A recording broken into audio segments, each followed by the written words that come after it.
सिद्ध करो कि a के प्रत्येक वास्तविक मान के लिए समीकरण x² + ax - 4 = 0 के मूल वास्तविक व भिन्न होंगे। देखो वास्तविक और भिन्न के लिए क्या होता है, d बड़ा है 0 से। अगर d 0 से बड़ा होगा तो उसके मूल वास्तविक और भिन्न होंगे।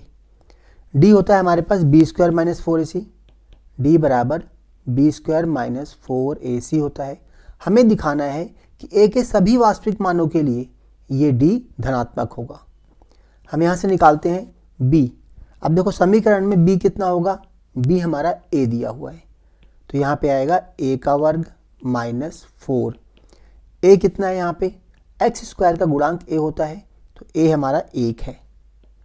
और c, देखो c हमारा ये अचर है, तो c यहाँ -4 दिया हुआ है, तो यहाँ पे -4 आ गया।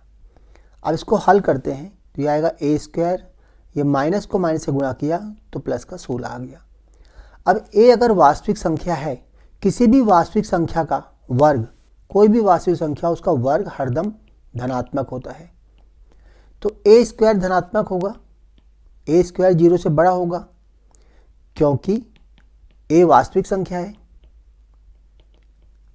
a वास्तविक संख्या है।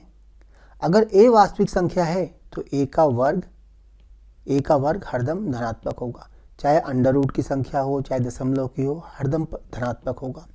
जब a² धनात्मक है तो a² + 16 भी धनात्मक होगा।